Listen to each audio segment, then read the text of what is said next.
I'm officially at the point where I'm almost done everything garden-wise, particularly when it comes to like the beginning stuff. So what I'm gonna do is we're gonna do a June tour, but I'm also just gonna show you what's left over of what I need to do, most of which is just cleanup. So let's get into it. Number one is literally just picking up junk everywhere. I disassembled so many things this year, reassembled them. I just have what feels like junk everywhere. So I just need to do a final sweep and just clean up everything, put it where it needs to go, or throw it out if it needs to be thrown out, be done with it. So that's number one. Number two sounds crazy. I need to go around the entire yard and then pick out all the leaves because I have so many large trees here. The leaves is enormous and it looks freshy, and it also harbors a lot of insects that are not helpful. So I need to go through and actually clean out all of these seeds, leaves, that sort of thing by hand because that's the only real way to do it. And it actually makes the space look nicer. Next up is going to be mulching. None of these beds behind me are mulched whatsoever. I have mulched everything else for the most part. I need to put some fresh wood mulch down in kind of like the walking spaces and that sort of thing. But otherwise, pretty good on that front. But I normally like to weed before I mulch, and I can't really do that this time, mostly because I chaos sowed a ton of different flowers. So I have a mix of weeds and flowers, all of which are kind of like in this awkward cotyledon stage. So I can't actually tell them apart very well until I get some true leaves on there. What I may have to do, depending on how warm it gets here, I may need to mulch and then hand pick it all out, or I'm going to try to hold off for as long as possible and then trowel weed it if I can wait that long. I'm not too sure if I'm going to be able to make it that long, so we'll see. Number two is removing the buckets. So yes, you can leave the buckets on. You don't have to take them off, but I'm going to take them off again because I chaos sowed so many flowers. There's actually flowers growing right next to tomatoes, pretty much right underneath it.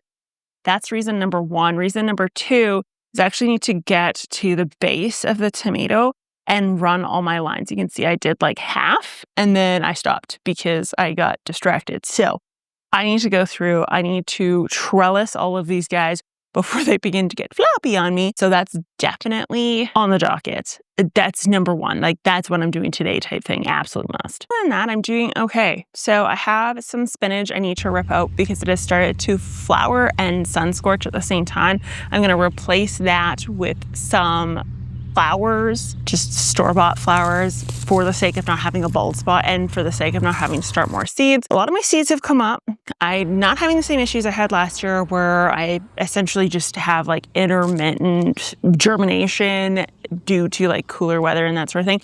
So I'm not running into that too much this year, but there is the odd one that is not doing too great. And the only ones that I'm really having troubles with, again, for the second year in a row, is cucumbers.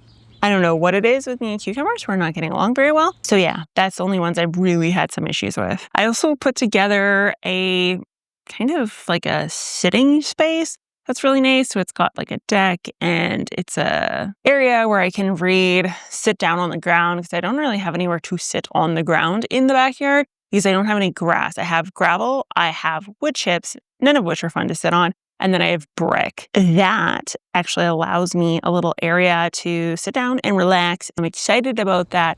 It's part sun, part shade. It's got a mix of two different kinds of flowers in there. I think I did a pretty good job at going for crazy when it comes to the shaded worlds. I did really funky looking flowers like clematis and fuchsia. And then I also did funky leaves, obvious coleus.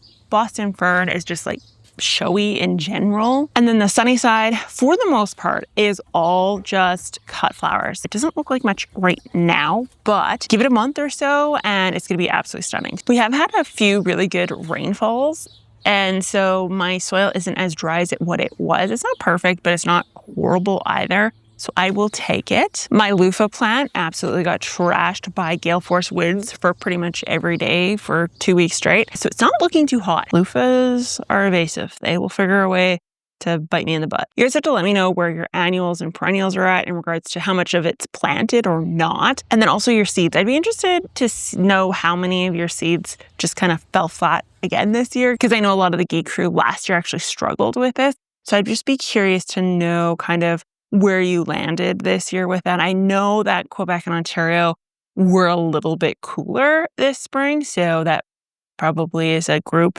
that is not having the best luck. Anyways, Gate Crew, thank you so much for watching. I will talk to you guys next time. Bye.